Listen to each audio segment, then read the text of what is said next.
In 1821, a Scottish conman convinced wealthy European investors that a tropical paradise existed, and they handed him their fortunes to colonize it. The nation of Poyais never existed, not a single acre of it. Yet for nearly a decade, Gregor MacGregor, a former soldier with aristocratic connections and zero scruples, sold land deeds, government bonds, and military commissions to legitimate investors across London, Paris, and Edinburgh. By the time the fraud collapsed, he'd extracted the modern equivalent of millions in today's currency from people who believed they were funding the next great empire. So how did a man with no territory, no resources, and no actual country manage to deceive an entire continent? The answer lies not in what he created, but in what he exploited: the hunger of post-Napoleonic Europe for new investment opportunities and the human tendency to trust a confident lie over an inconvenient truth. Gregor MacGregor was born around 1786 in Scotland.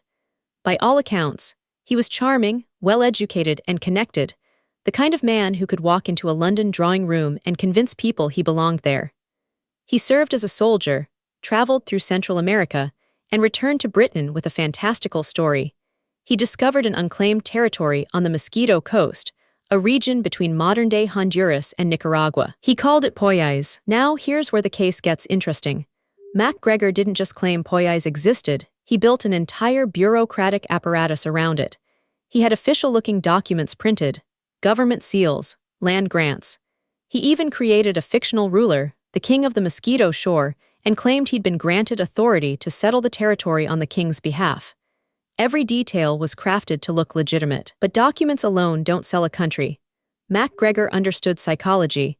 He positioned Poyais as the investment of the century, a place with unlimited fertile land, no taxes, and protection from European wars. He gave public lectures. He published promotional materials. He even hired agents to sell land deeds on his behalf. The pitch was simple: send money now, settle the territory later, and become wealthy beyond measure. The first investors were skeptical, as they should have been. But MacGregor had an answer for every doubt. He'd produced testimony from former settlers who'd supposedly returned from Poyais wealthy. He'd show maps, beautiful, detailed maps of a place that existed only in his imagination. He'd invoke the names of real geographic features and real government officials, creating just enough plausibility to cloud the judgment of men desperate to believe in easy wealth. By 1822, he'd sold enough bonds to fund an actual settlement expedition. And here's the critical moment. He didn't pocket all the money and disappear. Instead, he chartered ships, loaded settlers aboard, and sent them towards Central America. Why? Because he understood that a real attempt, even a doomed one, would add credibility to his scheme. The settlers arrived in Central America and found nothing.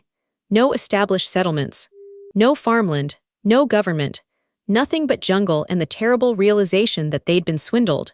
Most died of disease or starvation.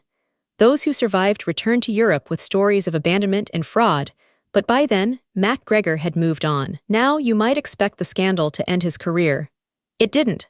MacGregor simply rebranded. He moved to Paris, changed his story slightly, and began selling land in a different fictional country. The man was shameless, or perhaps something worse. He genuinely seemed to believe his own mythology. French authorities eventually caught up with him. He was arrested, tried, and convicted of fraud. But even then, the story didn't end cleanly. MacGregor claimed diplomatic immunity, citing his fictional status as a sovereign representative. The courts had to untangle the legal mess of prosecuting a man who'd invented his own authority. He served time, was released, and strikingly was never permanently stopped. MacGregor continued his schemes into old age, moving between countries, always one step ahead of authorities, always finding new marks willing to believe in his fictional empires. He died around 1845, having never held legitimate wealth, yet having stolen millions. The question now is, why did intelligent, educated, wealthy people fall for this? The conventional answer is simple greed, but that misses something crucial. After the Napoleonic Wars, Europe was unstable. Investment opportunities were real but risky. MacGregor offered certainty wrapped in official-looking paperwork and the testimony of seemingly credible witnesses. He exploited what psychologists now call confirmation bias. Investors saw what they wanted to see: an official seal, a plausible story, a chance at wealth. When doubts arose, they dismissed them.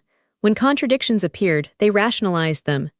MacGregor didn't have to be a genius. He just had to understand how people lie to themselves. The Poyais fraud reveals something uncomfortable about human nature. We're not skeptical by default. We're credulous.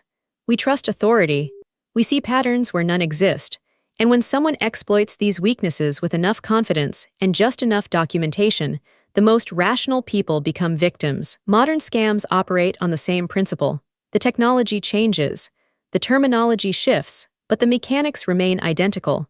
A plausible story. Official-looking documentation. Authority figures vouching for legitimacy, and a target desperate enough or greedy enough to ignore the warning signs. MacGregor's case also exposes the limits of skepticism. You can't simply think critically your way out of a well-executed fraud. The con artist has studied you. He knows what you want to believe. He's prepared answers for your objections. Skepticism is necessary, but it's not sufficient.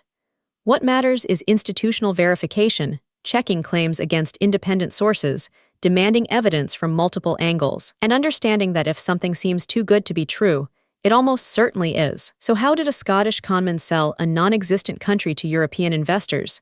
He understood them better than they understood themselves. He gave them official-looking paperwork. He created plausible testimony. He positioned himself as an authority. And most importantly, he offered them exactly what they wanted to buy, a story they could believe in.